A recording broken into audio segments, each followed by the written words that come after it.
Hi there and welcome back.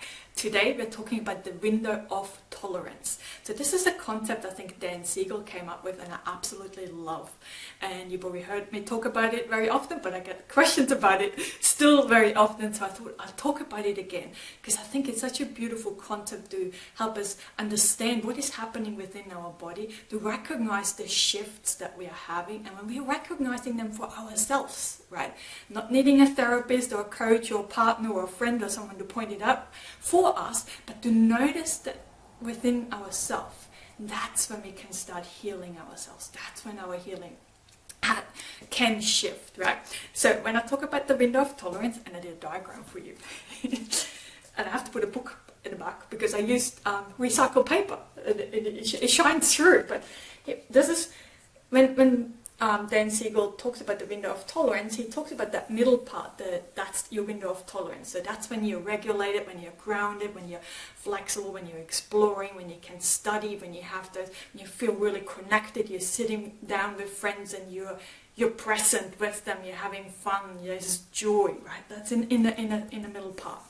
That's what we want to spend most of our life with, okay? But when our nervous system is dysregulated, we go out and we are like hyperaroused or hypervigilant, that fight, flight, or that freeze mode, or just feeling really stressed. But it's also when you're feeling excited, right? So it's not all bad to be up there. If you are an athlete, for example, and you're just about to go for this race or you have this game, if you're playing basketball or something, whatever it is, when you're going in the game, you want to be up there. Right? Because when we're in that heightened state, what it does is puts all of our energy into our muscles so we can move the body. So this is healthy, right? To a regard.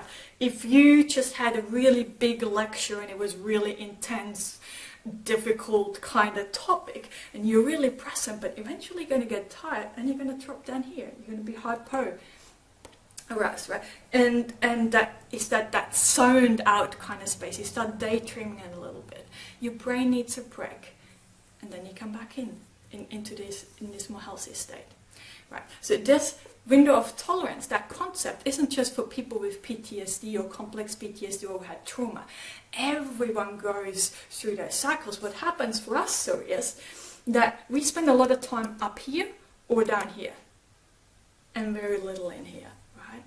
That's why that's where it feels like I don't belong, I don't feel connected to the friends, I can't concentrate, I can't memorize, I can't study, I make mistakes, I forget things, right? Because we're either here or there, our brain doesn't function optimally. Well, a healthy human being spends most of the time in this kind of zone, right? And sadly, there is very few healthy people who spend a lot of time in here.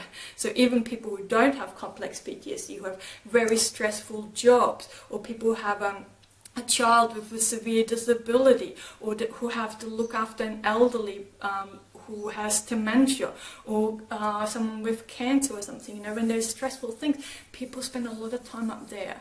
And when we spend a lot of time in this zone up here and down here as well, we're disconnected from our body. There's disharmony, and this is when we are at higher risk of developing disease for ourselves too, right? So this is why it's really important that we recognize when we are going above or below, knowing those symptoms, what happens within your body, right? Because no one else can really see when you have butterflies in your stomach, right? But you know that sensation.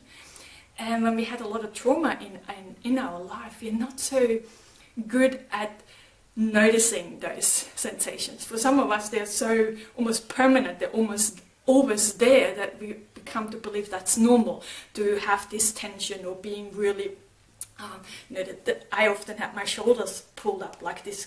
I was guarded, ready, someone's about to attack me, sure. I was just so hyper vigilant, and I didn't even notice, right? Till the therapist points out, did you notice how you have your shoulders up all the time, or how I clench my jaws and things like that? And like I said, sometimes, especially at the beginning, it's very helpful to have a therapist, but perhaps you can, in the comment below, list some of your signs that you know within you, so people who are new to all of this, they say, oh, I'm doing that as well, right? And I want to really point out here as well that there's a difference, because when we're in the freeze mode, people often mix it up. When we're in the freeze, when we're frozen up, we actually have very tense muscles.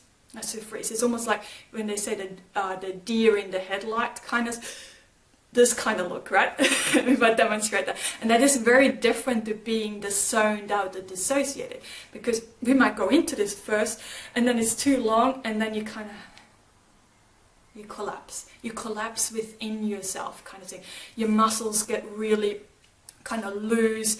Your metabolism slows down when you're in that shutdown mode, in a hypoaroused state. You know, you're breathing really shallow, like your chest or your stomach is barely moving when you're breathing, right? When we're in those kind of states, notice that, you know, versus when you're more getting into an anxiety or in a stress state, you might actually feel your heart rate, right? You might feel that I am kind of always out of breath, right, kind of thing. It's those kind of little shifts to notice them, so you know when you're either upregulated or downregulated, because there's a difference in the physiology. Like I said, when we're upregulated, our heart rate is up, our metabolism is fast. When we're hyporegulated, our metabolism is slowed down. We want to wake it up. Hence, different practices and tools and approaches work better. So the better you get at noticing whether you're above the window of tolerance or below, the more you've used the right tools. At the beginning, sometimes I use tools for, you know, when I was in a wrong state for that, and it wasn't helpful, and I thought I was failing, and I was making that mean stuff about me that's not true, right? So find yourself a few tools that help you when you're upregulated, and have a few tools when you're down-regulated. Okay? So for me, for example, when I'm upregulated, because all the energy goes into my muscles, I like to be physical active. Like I have on my computer, I have videos that I can follow, that I can do a 20-minute workout, or I can go out in nature and go for a walk, or do some push-ups. I have to do something with that energy. I have to let it out. Or I like to shake. I'll shake it all out, and, you know, I'm not much of a dancer, but I like to shake it. Right. But when I'm kind of in a hypoarousal state, I like to more use my senses to kind of peppermint, you know, the mint plants. I used to have a mint plant. I killed it. I'm not very good at keeping plants alive, but I love that smell of mint. That works for me. It might not work for you. You know, some people love lavender, that smell. Some people more like touch, you know, they have a really soft blanket and really feeling that. But we do want to get up and move our body to kind of wake that metabolism up, but more gently. Like I wouldn't go for a run when I'm dissociated or when I'm feeling numb and disconnected, because I'm not in a physiological state to do that. It would not be a healthy choice for myself, right? But then again, like I said, we're all unique. It's about you finding what is right for you, having some tools in your toolbox. Different things work for different times. You know, what I do at home is very different than what I do out and about, right? So, like I said, I just give you a few lists. Like some people like using tapping, touching your body, like more like the happening kind of technique there as well. Some people like drawing or doodling, playing music, you know, using your breath. Any instrument where you use your breath is very helpful in getting you back into that window of tolerance. Right. What else did I say?